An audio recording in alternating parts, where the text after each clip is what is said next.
Hello tout le monde, on se retrouve aujourd'hui dans une nouvelle vidéo. Ça fait longtemps que je voulais vous faire cette vidéo, c'est une vidéo sur mon memory planner. Donc vous avez pu l'apercevoir rapidement dans ma vidéo présentation, mais je voulais vraiment vous expliquer rapidement et vous montrer une petite déco pour vous dire comment je m'en sers, à quoi il me sert, etc. Et si ce genre de vidéo vous plaît et vous inspire, je vous en referai bien sûr avec des Play With Me.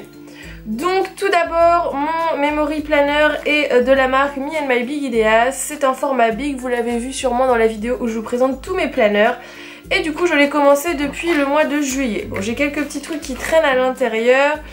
Si vous me suivez sur Instagram, vous avez déjà pu voir quelques pages que j'ai réalisées dans ce memory planner. Et du coup j'en suis arrivée à cette page-ci, donc qui est la page de la première semaine du mois d'août. Et du coup comme j'étais partie en vacances, je n'ai pas pu avancer. Donc on va s'attaquer à la page d'après qui est la semaine du 7 au 13 août. Donc il faut savoir que le but du memory planner, ce n'est pas de prendre 3 quarts d'heure à faire votre page, façon de parler, parce que des fois j'y passe bien 3 quarts d'heure.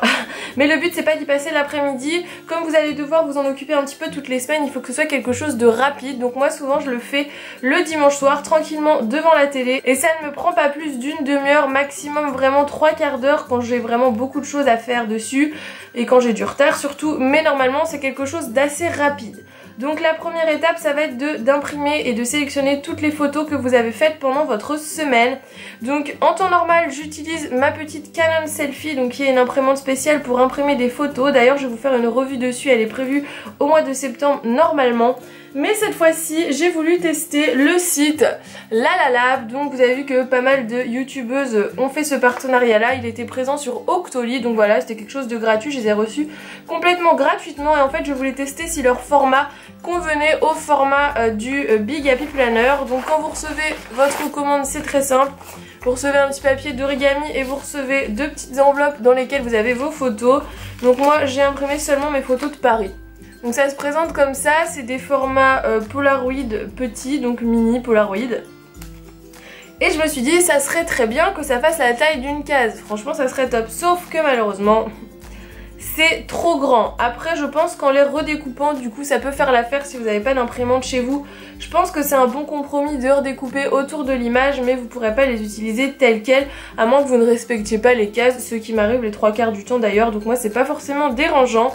Donc si ce genre de tirage vous intéresse, j'ai un petit code promo que je vous mets ici et j'ai aussi un code de parrainage, je crois que ça vous donne droit à 5 € quelque chose comme ça. Donc voilà, je voulais vous montrer ça rapidement, c'est des photos que j'ai fait imprimer et du coup je vais utiliser ces photos aujourd'hui pour décorer mon memory planner.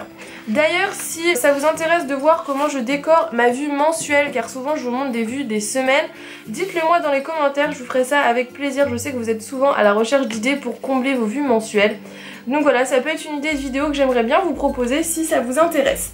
Donc ce que j'utilise pas beaucoup de matériel pour mon memory planner. Je trouve qu'en fait utiliser trop de matériel ça vous prend trop de temps. Donc souvent pour mes vues mensuelles j'essaye de faire quelque chose quand même avec des collections de papier que j'aime bien, etc. Mais pour les vues par semaine je veux que ça aille vite. Donc souvent j'utilise mon petit book tout simple de chez Mambi qui est le spécial memory planner. Alors des fois oui j'utilise 2-3 petites choses dans d'autres books parce que je sais que j'en ai besoin et que je les ai dans d'autres carnets. Mais souvent j'utilise seulement celui-ci, il coûte une vingtaine d'euros, ça dépend des sites. Donc je trouve qu'au niveau investissement c'est pas énorme et ça vous permet de faire pas mal de choses. J'utilise aussi simplement un vieux stylo Bic, hein. C'est des choses vraiment très simples. Et une colle, c'est indispensable. Et bien sûr une paire de ciseaux quand j'ai besoin de redécouper des choses. Mais vous voyez que niveau matériel c'est plutôt des choses assez simples et assez basiques. Ce book de stickers c'est vraiment très beau. En plus vous avez des choses adaptées pile à la bonne taille, donc vous n'avez même pas besoin de redécouper, c'est super pratique. Vous avez des endroits pour marquer des petites zones de notes, etc. Vous avez des petites décos, des petites fleurs. Donc vous avez pas mal de choses qui vous permettent de franchement partir bien pour décorer une page si vous êtes débutante. En plus ça vous évite d'investir trop au cas où ça ne vous plairait pas. Donc j'ai sélectionné mes photos, donc vous voyez il y en a 4 qui ne font pas partie de ces tirages là, qui sont imprimés avec mon imprimante Canon Selfie. Donc ce sont des photos de mon chaton car c'était justement la 2e semaine où je l'avais, donc j'ai pris pas mal de petites photos de lui. Et ensuite j'ai sélectionné des photos de mon voyage à Paris, donc que j'avais fait tirer chez Lalalab. Aussi quand il y a des jours où j'ai rien à dire, bah c'est simple, je ne dis rien, hein. On est d'accord, on est tous humains, on prend pas une photo tous les jours ou 10 photos par jour. Il y a des jours où on est au travail, des jours où on est malade, des jours où on a juste pas envie de prendre des photos, donc c'est tout à fait normal. Moi ce que je fais c'est que quand j'ai un gros truc, un gros événement dans ma semaine et que j'ai rien d'autre à raconter pour le reste de la semaine, et bah tout simplement je ne me prends pas la tête, j'utilise toute ma double page pour cet événement là. Franchement le but c'est de vous faire plaisir, c'est de garder les moments marquants. C'est possible qu'il y ait des jours où vous n'avez pas de moments marquants, hein, comme tout le monde, on n'a pas tous une vie fantastique et du coup on n'a pas tous quelque chose à raconter tous les jours. Donc voilà un petit peu moi comment je procède et du coup je vous laisse avec le Plan With Me pour vous montrer un petit peu cette déco de page et je vous retrouve en fin de vidéo.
Est terminée. Je sais pas ce que vous en pensez, peut-être que vous trouverez ça trop chargé. Je sais que souvent pas mal de gens trouvent mon style un peu chargé, mais moi c'est ce que j'aime. J'ai pu marquer tous mes souvenirs. Alors oui, il y a beaucoup de photos, mais le but d'un memory planner quand vous avez des photos, c'est quand même de garder vos souvenirs. Donc voilà, j'espère que cette petite vidéo introductive sur mon memory planner vous aura plu. Si vous voulez d'autres vidéos Plan With Me ou présentations dans mon memory planner, n'oubliez pas de mettre un petit pouce bleu et à me le dire dans les commentaires. On se retrouve très vite dans une nouvelle vidéo, sûrement ma vidéo haul. Je sais que vous êtes pas mal à l'attendre, donc je pense que ce sera la prochaine vidéo. En attendant, je vous fais d'énormes bisous et on se retrouve très vite. Bye bye!